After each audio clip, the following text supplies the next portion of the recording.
शुरुआती के दिनों में गर्म एटमॉस्फेयर रहता है, फिर बारिश आने के बाद थोड़ा ह्यूमिडिटी होती है, तो अंकुर स्प्राउट्स आने में उसको हेल्प होता है। अच्छा, तो लाइक दैट ओनली कि अगर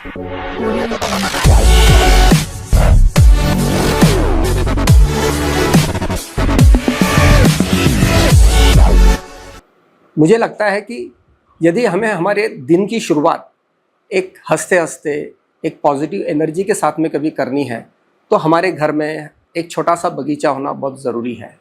एक बगीचा जो हमें फूल देता है, फल देता है, सब्जियां देता है, घर के अंदर कलर भर देता है, एक खुशनुमा एटमॉस्फेयर वो क्रिएट करता है, घर में ऊर्जा दे देता है। तो ऐसा जो ये जो बगीचा जो है ये हर घर में हर व्यक्ति को उसका शौक होना और उसने उसके साथ में जुड़ना, ये मुझे लगता है बहुत ज़रूरी है।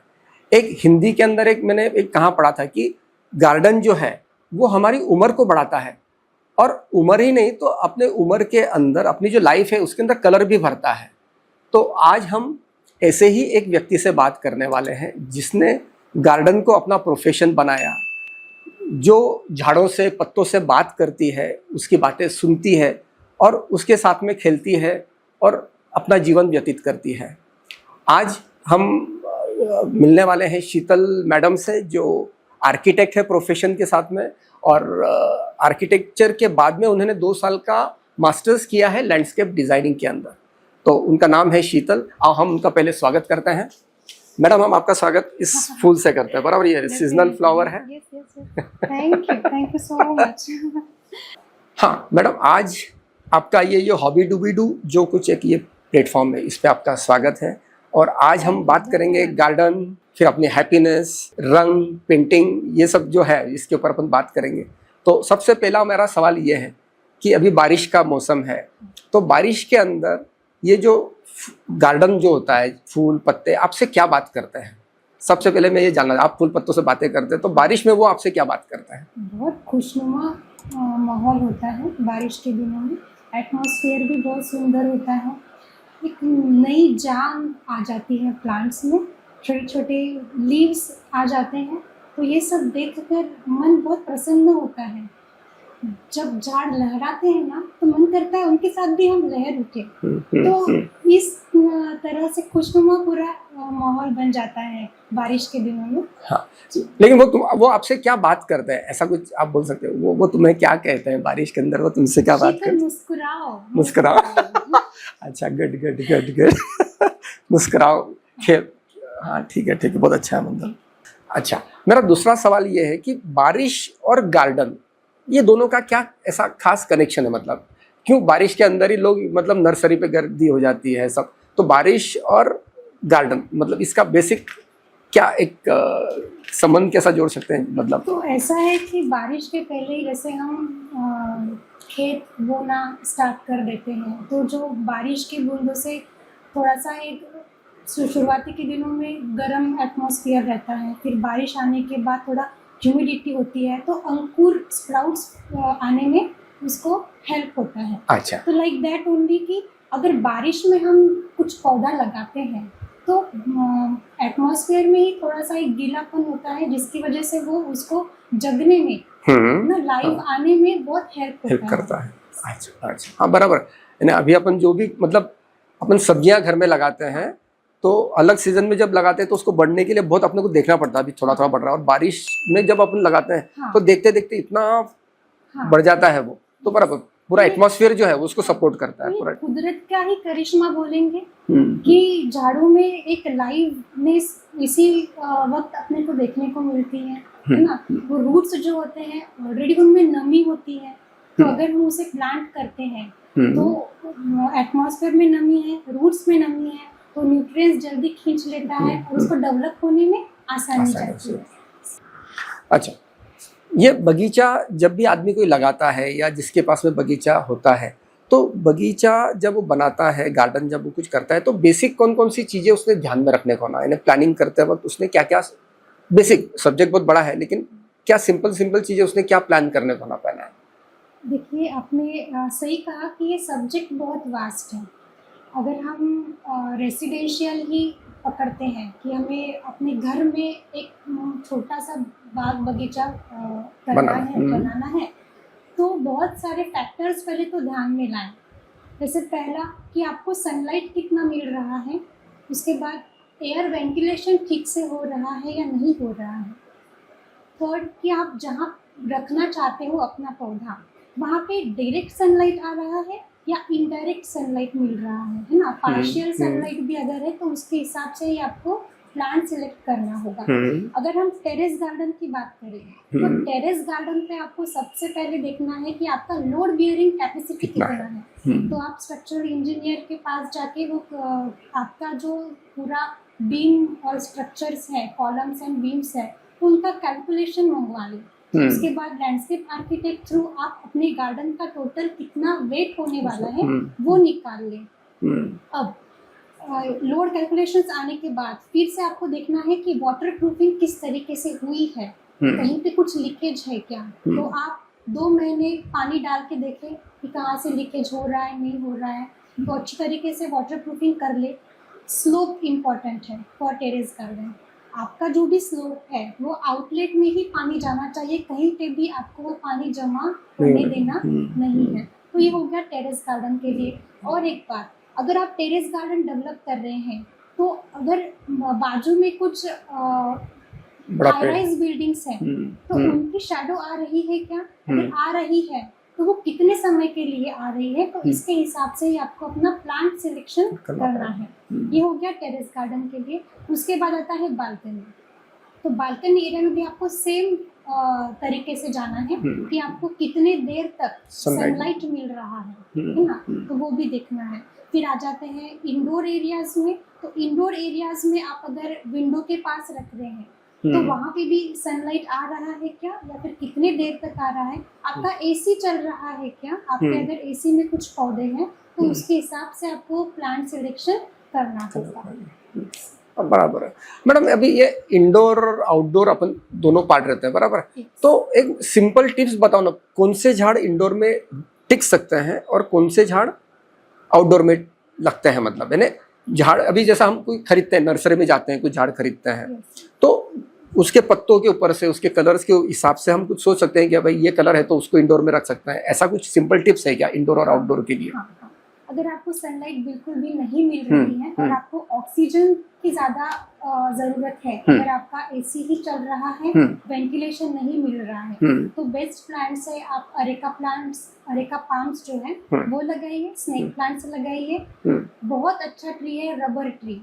हाँ, तो उसको भी आप प्लांट करिए, तो ये आपको ऑक्सीजन भी देंगे और कार्बन डाइऑक्साइड एब्जॉर्ब करेंगे।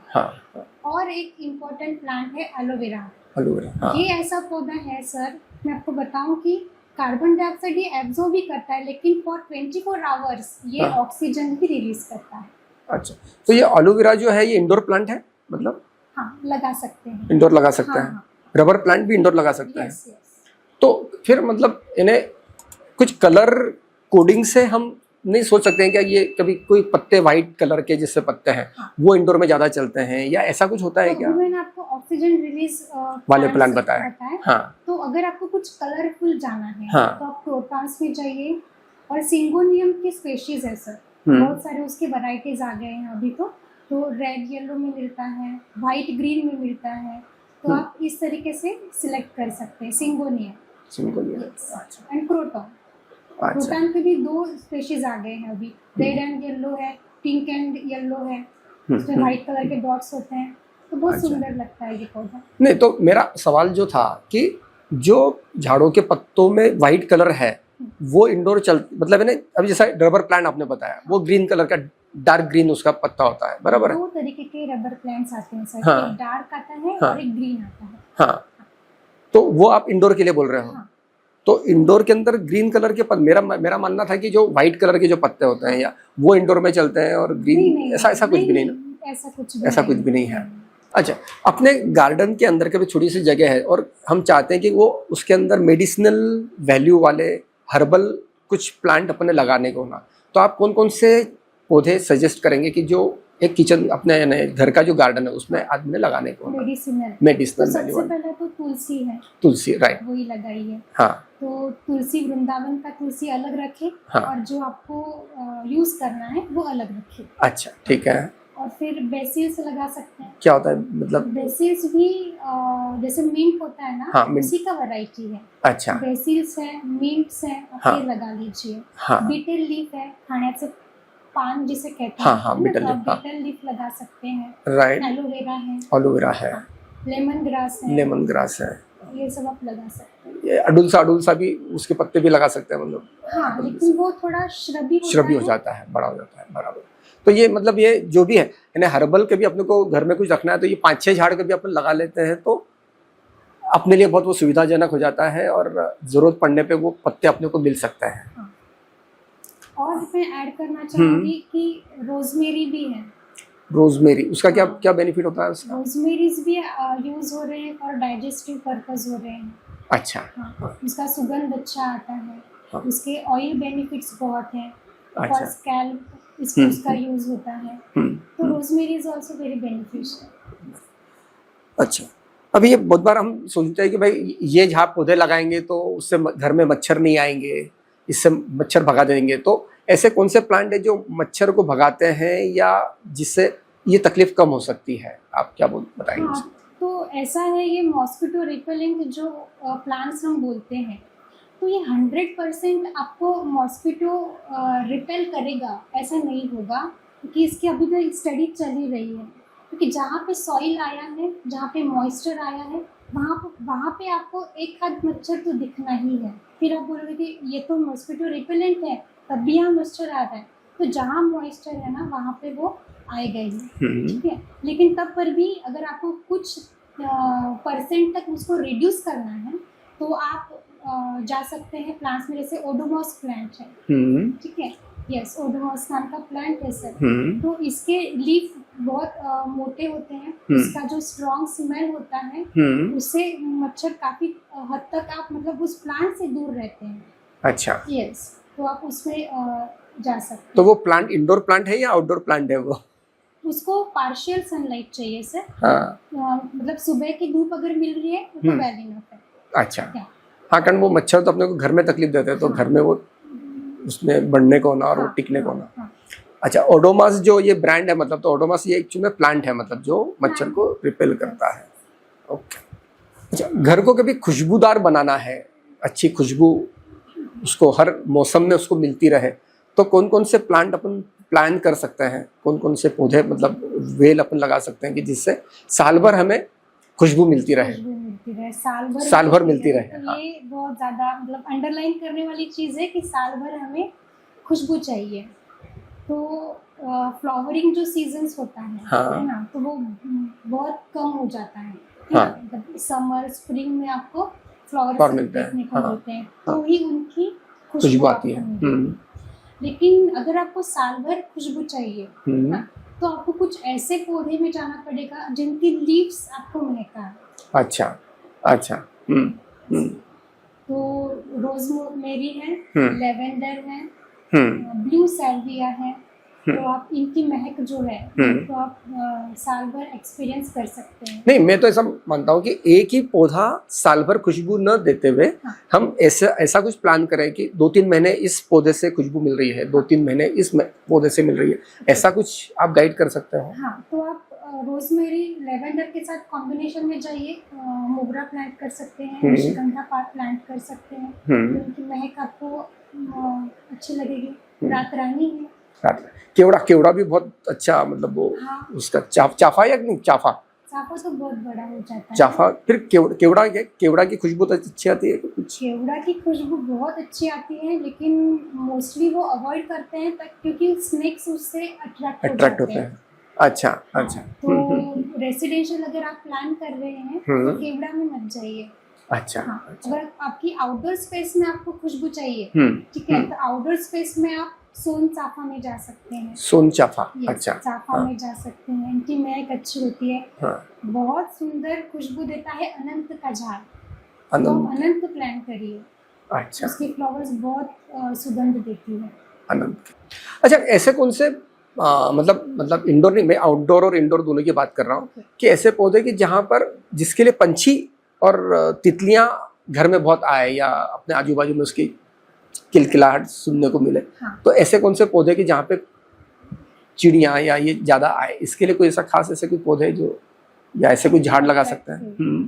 तो देखिए जो नॉर्मल नेटिव ट्रीज हैं, आप उन्हें अगर लगाते हैं तो चिड़िया अट्रैक्ट होगी ही। नेटिव ट्री मतलब? नेटिव ट्रीज मतलब बिलोंगिंग टू इंडिया, अच्छा, जो ठीक अपने है। भारत में इजीली आ जाते हैं, ऐसे हाँ। अगर ट्रीज हम प्लांट प्लान करते करते हैं हैं, हाँ। तो जो बर्ड्स है ना, तो हाँ। वो उससे अट्रैक्ट हो ही जाते हैं। अगर अच्छा। आप एक्सोटिक स्पीशीज लगाएंगे हाँ। तो उनके लिए भी वो एक्सोटिक Exotic है। तो वहाँ वो इतने आएंगे इतने जल्दी नहीं ठीक आएंगे। है। तो पहला है कि आप नेटिव स्पेशीज में जाइए अगर हाँ। आपको बर्ड्स अट्रैक्ट करने हाँ, हैं, हाँ। बटरफ्लाईज अट्रैक्ट करने हैं। उसके बाद थोड़ा सा अगर फिग्स हैं, चेरीज हैं, कि उनको खाने की। फ्रूट्स मिल जाए, हाँ, नट्स हाँ। मिल जाए, तो अच्छा। इनमें अगर आप ये वाले पौधे अगर सेलेक्ट करते हैं हाँ। तो फिर डेफिनेटली बर्ड्स अट्रैक्ट होंगे। नहीं, बगीचे का ये एक बहुत बड़ा फायदा है कि मतलब अपन दिन भर शोरगुल सुनते रहते हैं, लेकिन बगीचा ऐसा कुछ रहा और जहाँ पे पंछी आ रहे हैं, कुछ उनकी आवाज आ रही है, तो बहुत अच्छा फील होता है मतलब घर के अंदर। हमने अभी रिसेंटली एक फार्म हाउस का प्रोजेक्ट किया है। हाँ। तो उनके बैकयार्ड में हमने पूरा मियावाकी स्टाइल डेवलप किया है। अच्छा। तो वो क्लाइंट जो थे वो भी ऐसे ही कि उनको बर्ड्स आने चाहिए, हाँ। हमारे पोतों को वो बर्ड्स दिखाने हैं। आजकल बर्ड्स बहुत बराबर। कम दिखने को मिलते हैं। तो हमने पूरा मियावाकी फॉरेस्ट का थीम लेके डेंस प्लांटेशन किया है। चेरीज लगाए हैं, वाटर एप्पल्स लगाए हैं, कस्टर्ड एप्पल है, गावाज है, कोकोनट ट्रीज है, बेरीज हैं। तो ये सब चीज़ें होने की वजह से जो पैरट्स हैं, स्पैरोज हैं, कि बहुत वहाँ पे आ रहे हैं। उनका तो मुझे एक बार ये भी था कॉल कि मैम आप देखिए ये बर्ड हमें पहचान में भी नहीं आ रहा है। सो जो माइग्रेटिंग बर्ड्स हैं वो भी अट्रैक्ट हो रहे हैं। नहीं, अभी आपने बात निकाली मियावी, क्या क्या शब्द है? Miyawaki forest. आपने मियावाकी फॉरेस्ट के बारे में अभी जिक्र किया है, तो आप इस शॉर्ट में बताएंगे मियावाकी फॉरेस्ट का क्या कॉन्सेप्ट होता है? जापानीज टर्म है। तो डेंस प्लांटेशन करते हैं पास में, तो स्पीशीज एक दूसरे से कॉम्पीट करते हुए जल्दी बढ़ जाती है। तो ये अच्छा। उसका इम्पोर्टेंट कंसेप्ट उसके लिए कितनी जगह, मतलब मिनिमम कितनी जगह लगती है जिसमें उसको मतलब कितनी भी चल सकता है? मतलब सिर्फ उसको डेंस अपने को लगाना है, डेंस लगा। फार्म हाउस में आप इजीली ऐसा कर सकते हो। अगर आप रेजिडेंशियल बंगलों में आप करने जाएंगे तो उनका जो क्राउड है हाँ। वो बहुत बड़ा हो बढ़ा जाएगा, जाएगा। तो फिर थोड़ा सा किसी को दिक्कत आ सकती है। अपने बगीचे के अंदर या जो भी अपन पौधे लगाते हैं उसके अंदर मिट्टी का इम्पोर्टेंस बहुत ज़्यादा होता है। मिट्टी बहुत इम्पोर्टेंट पार्ट प्ले करती है। तो मैं ये जानना चाहूँगा कि मिट्टी जो होती है, मिट्टी को कैसा चेक करते हैं? मिट्टी को कैसा, मतलब ने कौन सी मिट्टी में कौन से पौधे अच्छे आएंगे, या एक घर पे जब कभी हम झाड़ लगा रहे हैं तो ये मिट्टी के बारे में क्या सोचने को ना? मतलब ये आपने बहुत अच्छा सवाल पूछा, क्योंकि बहुत लोग मुझे बोलते हैं कि मैम आप गार्डन सॉइल रिकमेंड कर रहे हो तो क्यों ब्लैक सॉइल में नहीं करना है ना?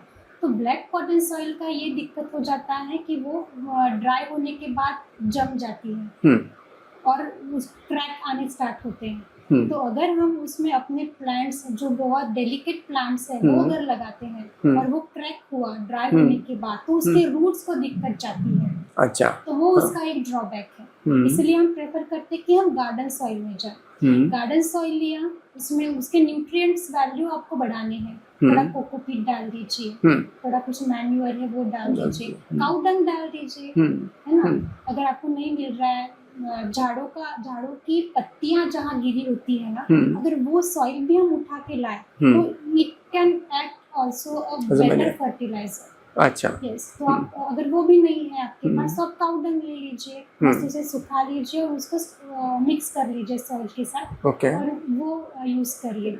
अट्रैक्टिव प्लांट्स होते हैं ना, जो थोड़ा सा डेलिकेट होते हैं, इनके लिए न्यूट्रिशनल वैल्यू बढ़ाना बहुत ज़्यादा ज़रूरी हो जाता है। लेकिन मिट्टी को टेस्टिंग जो करते हैं, मतलब है ना, मिट्टी का क्या टेस्टिंग करते हैं और क्या मतलब ये भी बहुत अच्छा सवाल है, क्योंकि हर साइट में अगर क्लाइंट ही मिट्टी डाल रहे हैं तो मैं खुद अपने हाथ से ये टेस्ट करती हूँ। क्या करना है आपको, अगर मिट्टी आई है तो इसका एक बाउल टाइप बना हम्म, लीजिए, ठीक है। अगर वो बाउल बनाया आपने और उसमें पानी डाल दीजिए, अगर वो पानी रह रहा है उस बाउल में, मिट्टी के बाउल में, तो वो सॉइल आपके लिए अच्छी नहीं है। हाँ, वो पूरा ड्रेन होना चाहिए, तभी जाके वो सॉइल अच्छी है। यानी बाउल लेने कैसा, वो जाली वाला बाउल, उसमें से नीचे? बाउल नहीं, ऐसे मिट्टी लेने का, हाँ, और मस्त उसका ऐसे हाथ से बाउल बनाने का। अच्छा, हाँ, दिया बनाने का। दिया बना, अच्छा अच्छा मिट्टी अच्छा, का दिया, ओके समझो। ओके, उसमें हाँ, पानी डाल के देखो, ओके, अगर वो मिट्टी का जो दिया है उसमें पानी रह गया तो वो सॉइल अच्छी नहीं है। वो रहना ही चाहिए, उसमें से वो ड्रेन हो जाने को। होना चाहिए। ओके, ये ठीक है, ये ड्रेन वाला एक पार्ट हो गया। लेकिन वो तुम्हारे वो सब क्या रहते हैं, एनपीके क्या क्या, वो बहुत सी मतलब जैसे किसान लोग खेती करते वक्त एनपीके जो डालते हैं, मतलब हाँ। तो अपन गार्डन के वक्त भी अपनी जो मिट्टी है उसके अंदर और कुछ टेस्टिंग करना पड़ता है क्या, मतलब? नहीं, टेस्टिंग की कोई जरूरत नहीं है, मैंने जो बस ये इतना बहुत हो गया। यस यस, ये आप इजीली कर सकते हो, कोई भी कर सकता है। ओके, आप बस ये सॉइल की टेस्ट कर लीजिए, अपने पॉट में मस्त डालिए, पॉट को थोड़ा सा एक आउटलेट दे दीजिए ताकि वो पानी वहाँ से ड्रेन हो जाए, तो फिर आपकी मूड़े सड़ने लगेगी, है ना। तो ये नॉर्मल इजी वे है आपका टेस्ट करने का, ये करके आप चलिए कर सकते हैं। झाड़ों को मतलब खत लगता है, और खत हम घर में भी बना सकते हैं, ऐसा मैंने बहुत जगह पढ़ा। तो अपन मैडम से जानेंगे कि अपना किचन का जो वेस्ट निकलता है तो उसको कैसा यूज करके उसको मैन्योर करके अपन अपने प्लांट में डाल सकते हैं और उसका फायदा उठा सकते हैं। वेट जो है, हाँ, वेट वेस्ट जो है, हाँ, उसको आप अच्छे से डिकम्पोज कर लीजिए। कैसे उसको डिकम्पोज सॉइल कैसे डालिए, करें? फिर अच्छा, उसको डालिए, वेस्ट को डालिए, फिर और सॉइल डालिए, अच्छा, तो उसको डिकम्पोज होने दीजिए। वो हाँ, अच्छे से डिकम्पोज होने का उसे मिक्स कर लीजिए, तो ये आपको बहुत यूजफुल होगा। मैंने अभी एक जगह पढ़ा था कि मतलब वो जो भी वेस्ट है उसको एक किसमें, एक बाल्टी में डाल दो, उसके अंदर पानी भर दो, 1-2 दिन उसके अंदर वो पानी रहने दो, फिर वो जो भी ऊपर का जो है उसको तुम मैन्योर के लिए यूज कर। लेकिन वो जो पानी है, वो पानी यदि आप प्लांट के अंदर डालते हैं तो पौधे अच्छे बढ़ते हैं या फ्लावरिंग अच्छा होता है, ऐसा मैंने कहाँ पढ़ा था। तो कर सकते हैं ऐसा भी, कोई दिक्कत नहीं। लेकिन मैंने जो आपको इजी वे बताया कि चलो अभी मेरा ये इतना वेट वेस्ट हुआ है, निकल रहा है, हाँ, तो मैं जा रही हूँ टेरेस पे, मिट्टी डाल दिया, ये डाल दिया, तो एकदम इजी वे है, बहुत ज्यादा इसमें कॉम्प्लिकेशन नहीं है। करना क्या है आपको लास्ट में कि वो डिकम्पोज हो जाना चाहिए, अच्छे से वो सॉइल में मिक्स हो जाने चाहिए, उसकी न्यूट्रिशन वैल्यू सॉइल में आ जानी चाहिए, बस इतना ही है। डिकम्पोज करने के लिए और कुछ फास्ट प्रोसेस है क्या कुछ, कि उसको डिकम्पोज को अपन फास्ट कर सके? नेचर ऐसी चीज है ना कि जहाँ पे शॉर्टकट नहीं है, कुछ भी नहीं है। आपको नेचर के हिसाब से ही चलना है, टाइम देना है, प्लांट्स को टाइम देना है। कि अभी अब येलो हो गया है मेरा झाड़, है ना, किसी झाड़ की पत्तियां गिर गई है, ऑटम में आप देखेंगे कि पतझड़ हो जाता है ना, पत्तियां झड़ जाती है, तो अभी मेरा प्लांट ग्रीन होना चाहिए, नहीं ऐसे नहीं होगा। आपको पत्तियां बहुत पेशेंटली साफ भी करना है, पानी डालना है, पत्तियां ग्रीन होगी, फिर से वो आपको समर में छाव ही देगा। तो पेशेंस बहुत ज़्यादा ज़रूरी है प्लांटेशन में। अच्छा, बगीचा मतलब अपने को एक मेंटल पीस देता है, एक खुशी देता है, तो ये आप कैसे फील कर सकते हो? मतलब मैंने ऐसा अपन पढ़ता है कि भाई बगीचा के भी है तो वो अपने को मेंटल अपना स्ट्रेस दूर करता है, तो ये कैसा, मतलब मैंने ये तुम कैसा एक्सप्लेन करोगी? कि देखिए अभी थोड़ा सा हम कलर थियरी में जाते हैं, पहले तो समझते हैं, ठीक है। अगर येलो कलर है, ऑरेंज कलर है, तो आप ऑलरेडी स्ट्रेस में और ये कलर आपके सामने है, आपको कैसा फील होगा? राइट, एनर्जी, हाँ, आपकी जो मेंटली स्टेट है वो काम होने के बजाय वो मे बी वैसी रहेगी या फिर और ज्यादा अग्रेसिव हो जाएगी, बराबर है ना। लेकिन blue, green, cool colour theory में आते हैं, तो ये भी एक थोड़ा सा इम्पैक्ट होता है। अगर आप लश ग्रीन कर रहे हैं और उसमें जाके बस आप कितना भी स्ट्रेस में और बैठ गए, तो ऑटोमेटिकली आपका ब्रेन जो है वो ऑक्सीटोसिन हार्मोन रिलीज करना स्टार्ट कर देगा, आपको आंखों को सुकून मिलेगा ग्रीन देख के, है ना। तो आपका धीरे धीरे स्ट्रेस रिड्यूस होना स्टार्ट हो जाएगा।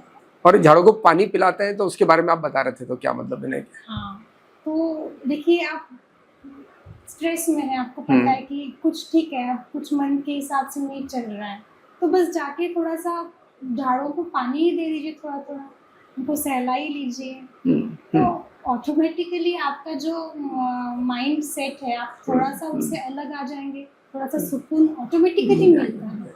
जो प्लांट लवर्स है ना सर, हाँ, उनको प्लांट्स में रहना, के साथ टाइम स्पेंड करने से ही थोड़ा सा माइंड रिलैक्स आराम से हो ही जाता है। अब कितने भी स्ट्रेस में हो, बस सुबह जाके पानी दे दो, बस उतना ही काफ़ी है। अब इतना टाइम अगर आपने झाड़ू के साथ स्पेंड कर लिया तो बस आपको वो आँखों को सुकून मिलेगा, वो नेचर के साथ रहने का एक सुकून मिलता है। सही बात है, सही बात। नहीं, मैं भी मेरे घर में बहुत लोग बोलते हैं आनंद तो ये स्प्रिंकलर लगा ले, ये लगा ले, लेकिन मैं हाथ से ही झाड़ों को पानी देता हूँ बराबर। कितना भी बोले तो मैं हाथ से ही पानी देता हूँ। बोलते हैं पर तुम क्यों लगा? मेरा यार मेरे को हाथ से पानी लगाना अच्छा लगता है, लेकिन अल्टीमेटली यही कि मेरा शायद वो मेरे दिन को वो और अच्छा बना रहा होगा, मतलब जो समझ में नहीं आता लेकिन अच्छा लग रहा है। ये तो फैक्ट है कि मैं वो जब काम कर रहा हूँ इसका मतलब मुझे वो अच्छा लग रहा है और मेरा शरीर वो काम करने के लिए रोज जा रहा है वहाँ पे कि पानी पिलाओ। अच्छा मैडम, एक आपने जो अभी तक करीब आपने बताया 30-40 गार्डन आपने डेवलप किए हैं, राइट? एक आपका एक सबसे अच्छा एक्सपेरिमेंट गार्डन के अंदर का क्या रहा, या कौन सा गार्डन तुम्हें बहुत ज़्यादा पसंद आया है और उसके अंदर तुमने बहुत अच्छे अच्छे एक्सपेरिमेंट किए हैं, ऐसा कुछ चीज़ें बता सकते हैं? मेरी साइट्स में आपकी साइड तो ऐसा है कि मेरी हर एक साइट मेरे लिए बहुत ज़्यादा इम्पोर्टेंट होती है। मैं यही कोशिश करती हूँ कि हर साइट में मैं एक नयापन कैसे लाऊं, फिर वो झाड़ों के साथ हो या वाटर फाउंटेन्स के साथ हो या लैंड को अप एंड डाउन्स करके उसमें कंटूर्स बनाना हो। तो हर साइट को मैं एक अलग नज़रिए से देखती हूँ। हर साइट पे मेरा एक अलग स्टाइल भी रहा है प्लांटेशन का। मैं हर जगह पे एक जैसा प्लांटेशन प्रेफर नहीं करती हूँ। और सबसे इम्पोर्टेंट बात है ये कि क्लाइंट को क्या एक्सपेक्टेशंस है, उनको किस तरीके के प्लांट्स पसंद है, तो इनके ऊपर भी फोकस करना होता है। अगर उन्हें चाहिए कि मैम पूरा फ्लावरिंग ही दे दो, तो जैसे हमने पहले भी डिस्कस किया है कि फ्लावरिंग सीजन्स कुछ प्लांट्स का अलग होता है, कुछ प्लांट्स का अलग होता है, तो इनका मुझे कॉम्बिनेशन प्ले करना होता है ना। जैसे कैनाज है तो इनके फ्लावरिंग जो शूट आता है तो इनका बहुत सुंदर आता है, बहुत दिनों तक रहता है। तो अगर ये मैंने प्लांट कर दिया, इसके साथ मैंने हेलिकोनियास प्ले कर दिया, तो इनके जो टाइमिंग्स हैं तो इनसे वो ग्रीनरी भी रहती है और एक जो शूट आते हैं येलो ऑरेंज कलर की, ये भी बहुत सुंदर दिखते हैं। तो जैसे क्लाइंट के रिक्वायरमेंट्स हैं उस तरीके से मैं थोड़ा सा जाने का कोशिश करती हूँ। और एक इम्पॉर्टेंट बात है कि फंक्शनल यूज़। फंक्शनल यूज़ क्या है, मतलब ठीक है आपने मुझे बोल दिया मैम मेरी बालकनी आप डेकोर कर दो, तो मैं शायद पहले उस घर की लेडी से पूछूंगी कि आपकी बालकनी मुझे डेकोर करना है, लेकिन आपके कुछ रिक्वायरमेंट्स है क्या? आपको तुलसी वृंदावन देना है या फिर कुछ हर्ब्स चाहिए, मेडिसिनल यूज चाहिए, या भगवान को अर्पित करने वाले फ्लावर्स चाहिए। तो उनके जो रिक्वायरमेंट्स हैं वो थोड़ा सा समझ के उसका फंक्शनल यूज़ क्या है ये समझ के फिर मैं प्लानिंग करती हूँ। और हर जगह पे मेरी यही कोशिश रहती है कि मैं हर साइट को एक नावीन्य दूँ, एक न्यू कुछ दूँ। तो कोशिश यही रहती है कि बहुत क्रिएटिवली काम करूँ।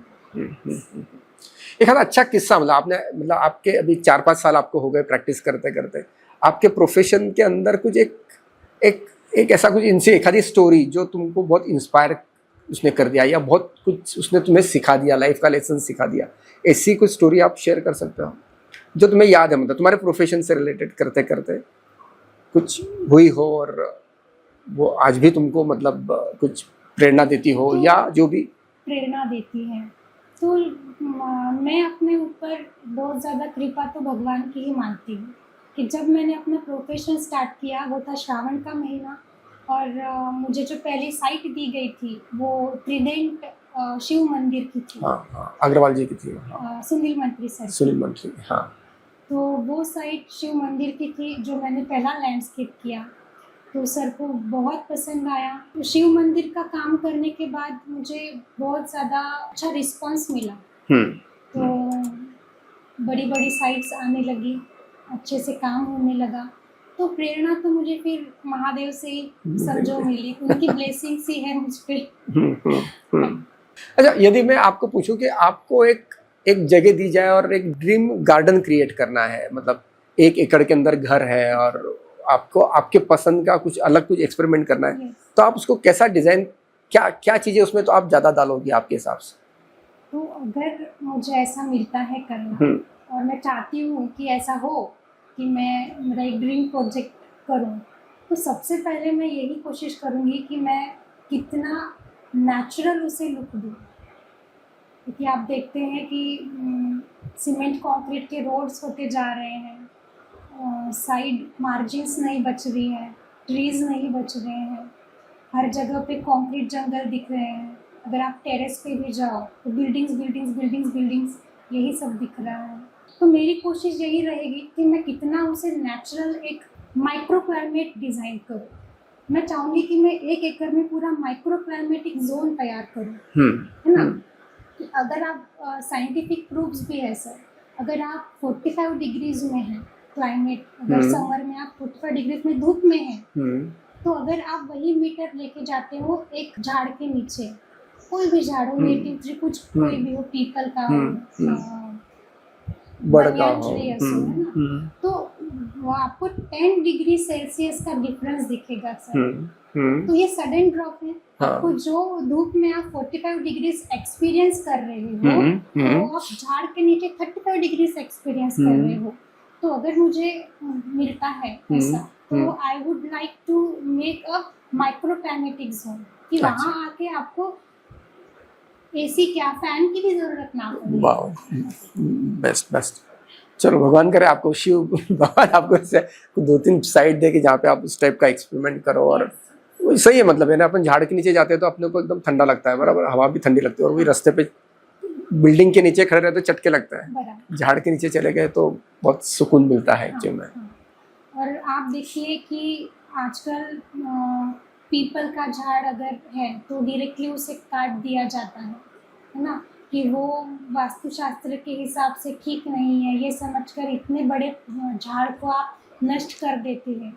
लेकिन पीपल का झाड़ अगर आप स्टडी करें तो वो सबसे ज़्यादा आपको छांव और ठंडी हवा ज़्यादा पीपल का झाड़ ही देता है। अच्छा, उसके जो लीफ स्ट्रक्चर है ना सर, वो बहुत बड़ा होता है। वो सिर्फ एक ही ऐसा अगर हिलता है तो कितना आपको ठंडा महसूस होता है। इतने बड़े वृक्ष के जो लीव्स की एक जस्ट हवा रहेगी, वो कितना आपको ठंडा महसूस कराएगी। तो एक थोड़ा सा बहुत हर्ट होता है कि आप इतने बड़े झाड़ को बस नष्ट कर रहे हो।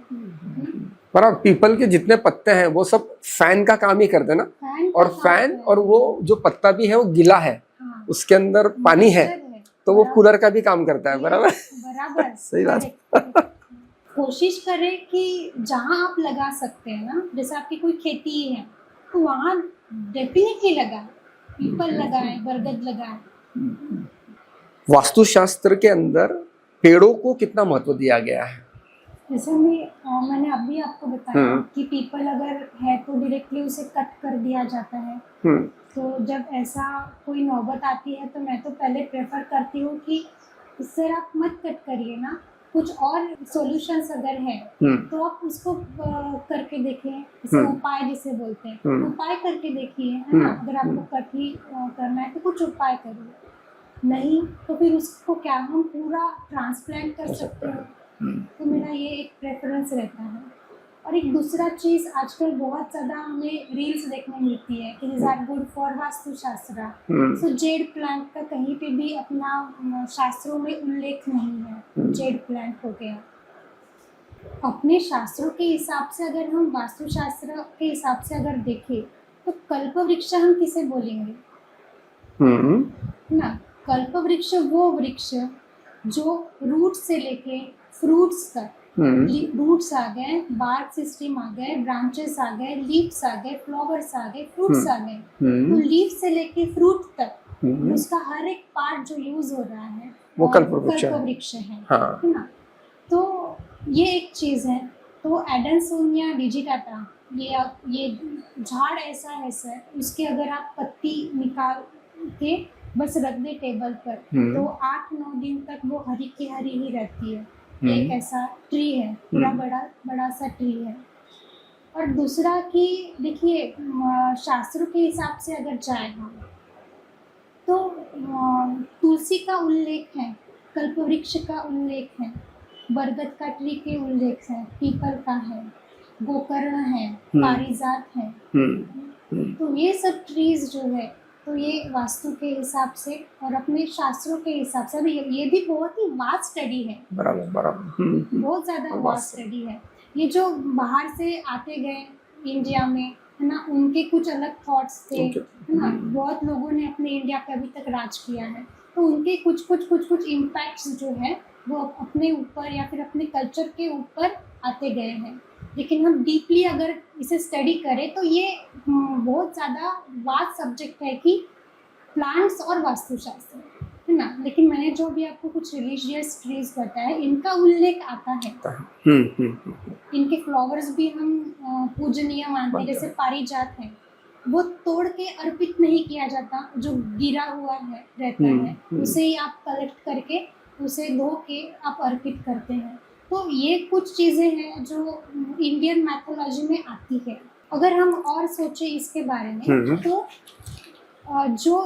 जो भी प्लांट उसके कांटे हैं या फिर जिससे दूध निकलता है, तो ये वास्तुशास्त्र में नहीं बोला है ना। जो स्टेम कट करके जो मिल्क आता है, तो ये भी अवॉइड करने बोला है। और जो काटेरी होते हैं, तो ये भी, तो इसका भी एक साइंटिफिक अगर देखें तो कांटे चुभते हैं, और जो मिल्क आता है वो चिकट होता है, तो उससे थोड़ा सा ब्लैकिश स्किन हो जाती है कुछ जो झाड़ है। तो ये साइंटिफिक रीजंस हैं। तो हर पौधे को आप साइंटिफिक नज़रिए से भी देखें। हाँ, साइंटिफिक नज़र से कभी देखें तो भगवान ने क्रिएट किया हुआ हर प्लांट कुछ न कुछ उसके अंदर गुणधर्म होंगे, कुछ न कुछ उसका फायदा होगा ही। हाँ। बगैर फायदे के भगवान ने एक भी चीज सृष्टि में क्रिएट नहीं की होगी। अब सिर्फ उसके बहुत से झाड़ों का, पौधों का अपने को अभी तक नॉलेज मिला नहीं होगा, नहीं तो हर चीज का कुछ न कुछ तो उसका बेनिफिट 100%। अभी देखिए, ये टेबल पे अगर ये पौधा नहीं होता, अगर टेबल ही होता या फिर कुछ एसी का रिमोट ही है, तो उसको ये जो अभी सूदिंग लग रहा है आइस को, तो ये इफेक्ट नहीं आता। तो इसका भी एक अलग रोल है। बारिश के अंदर, अभी बारिश का मौसम चालू है, तो आप हमारे जो भी श्रोता है उन्हें आप क्या अपील करोगी? बारिश का सीज़न है, अगर सोचिए बस कि अगर आप बालकनी में बैठे हैं, बारिश हो रही है, और अगर कुछ आपके पास ग्रीनरी है, तो आपको लगेगा कि आप नेचर में बैठे हैं, तो उसका जो आनंद है आपको दुगना हो जाएगा। तो कोशिश करिए कि आप ज़्यादा से ज़्यादा पेड़ लगाएं, तो बेटर रहेगा। लॉकडाउन के पीरियड में ही सबने ये छंद, ये हॉबी क्यों अपनाई? सब लोग घर में थे, कुछ ग्रीन करना है ये इनके दिमाग में होगा, तो उसको उन्होंने कंसेप्ट लेके पौधे लिए, उनको अपना फ्रेंड्स बनाया, तो ग्रीन एरिया ज़्यादा डेवलप हुए। सो आप कोशिश करिए कि प्लांट्स को फ्रेंड्स की तरह देखें, और फिर धीरे धीरे आपकी हॉबी भी इसमें डेवलप करिए, या फिर हो ही जाएगी। अगर आप जितना प्लांट्स के साथ समय बिताते हैं, उतना ही आपका माइंड रिलैक्स डेफिनेटली रहेगा। जो है, नेचर के अंदर हर झाड़ के पत्तों का रंग करीब करीब ग्रीन होता है, उसका जो ट्रंक होता है वो ब्राउन कलर का होता है, बराबर है। तो ये नेचर ने क्रिएट किया हुआ, मतलब भगवान ने जो उसको कलर दिया है ये है, ग्रीन और ब्राउन कलर दिया हुआ है। ये देखने में भी अच्छा लगता है, आंखों को शांति भी देता है। तो आप ऐसा नहीं सोचते हो कि अपने यहाँ पे जितना भी कंक्रीट का जंगल बन रहा है, इसको लोग बोलते हैं कि व्हाइट कलर लगाओ, व्हाइट कलर से घर ठंडा रहता है। तो मैं ये सोचता हूँ कि उनको भी कभी ग्रीन कलर, ब्राउन कलर ही दिया जो भगवान ने नेचर को दिया है, तो क्या आपको लगता है कि उससे गर्मी बढ़ेगी या गर्मी कम होगी? एक्सटीरियर और इंटीरियर। एक्सटीरियर। मेरा मानना है कि ग्रीन कलर के भी अपन घरों को देते हैं या उस टाइप का देते हैं, तो उससे इन टोटलिटी हीट कम होगी, मतलब इन टोटलिटी हीट कम होगी, ऐसा मेरा मानना है। क्योंकि भगवान ने सृष्टि को ये कलर दिया हुआ है। वाइट कलर कहीं बहुत कम जगह है जहाँ पे वाइट कलर, सिर्फ स्नो वाला जहाँ पे पार्ट है वहाँ पे वाइट कलर है। आपको क्या लगता है? मतलब सर देखिए, वाइट कलर का जो रिफ्लेक्टिव इंडेक्स होता है ये अच्छा होता है, मतलब सन रेज को वो डायरेक्टली रिफ्लेक्ट कर देता है। इसके कंपैरिजन अगर हम ग्रीन और ब्राउन में जाते हैं तो थोड़ा कम हो जाएगा। तो इट डिपेंड्स ऑन क्लाइंट और आर्किटेक्ट है ना, कि आपको कौन सी थ्योरी में प्ले करना है। लेकिन आप इंडोर में डेफिनेटली आप लाइट ग्रीन कलर से प्ले कर सकते हो। पीच में आजकल ज़्यादा इंटीरियर्स हो रहे हैं, तो आंखों को ये सूदिंग भी है। तो आप इंटीरियर्स में definitely peach colour, green colour, ये कलर लेके आप थोड़ा सा उसको कूलनेस उसका बढ़ा सकते हैं। नहीं, मैं ये मानता हूँ। मैं सिंपल मेरा ऑफिस का एग्जांपल देता हूँ कि मेरा ऑफिस है, मेरे ऑफिस के साइड में सब झाड़ थे पहले, और एक साइड से धूप आती थी तो वो साइड गर्म थी, मैं दूसरे साइड में बैठता था। हाँ। फिर कुछ साल बाद में मेरे उस साइड के अंदर एक बिल्डिंग बन गई, वो बिल्डिंग वाले ने बिल्डिंग को व्हाइट कलर मारा। मैं जहाँ पर बैठता था वहाँ की गर्मी बढ़ गई, क्योंकि लाइट रिफ्लेक्ट होके मेरे रूम में आ रही थी, मेरा टेम्परेचर बढ़ गया। तो तुम्हारा जो भी है, मतलब जो लाइट रिफ्लेक्ट हो रही है व्हाइट से, वो गायब कहाँ हो रही है, वो भी एटमॉस्फेयर में जा रही है। तो मैं ये मानता हूँ कि वो और रिफ्लेक्ट होगी और रिफ्लेक्ट हो रही होगी, शायद मल्टीप्लाई हो रही होगी। तो तो मेरा आज भी ये मानना है कि मतलब टोटलिटी में हम कभी सोचे तो घर का एक्सटीरियर जो पार्ट है ये कभी थोड़ा सा डार्क कलर का रहा तो एटमॉस्फेयर का क्लाइमेट जो है वो थोड़ा सा कम हो सकता है, ऐसा मेरा आज भी मानना है। कि व्हाइट से ठीक है उसका घर ठंडा हो जाता है, लेकिन वो 10 घर को वापस गर्म करता है, तो उससे गर्मी गायब नहीं हो रही। जब तुम डार्क कलर है तो वो गर्मी एब्जॉर्ब कर रहा है और उसके अंदर खत्म कर रहा है, उसको वापस रिफ्लेक्ट नहीं कर रहा है। तो ये जस्ट मेरा खुद का मानना है, मतलब तो आज हमने गार्डनिंग के बारे में बहुत सी चीज़ें जानी, और गार्डनिंग ये सिर्फ एक हॉबी नहीं है, ये सिर्फ एक शौक नहीं है। तो ये एक, जब हम गार्डन बनाते हैं तो आप सोचो कि वो हम एक्चुअल में एक पेंटिंग क्रिएट कर रहे हैं। मतलब कभी जमीन और आसमान को यदि हम कैनवास समझते हैं तो गार्डन उसके अंदर एक पेंटिंग बन जाती है, जिसके अंदर फूल, पत्ते, ये सब रंग का काम करते हैं। तो मतलब ये ना, गार्डन के साथ में हम कभी जुड़ते हैं तो इनडायरेक्टली हम कोई एक पेंटिंग का काम कर रहे हैं। वो पेंटिंग बनाने वाले को जितनी खुशी मिलती है उतनी ही हम जब गार्डन क्रिएट करते हैं, अच्छा रखते हैं, उसको देखते हैं तो अपने को खुशी मिलती है।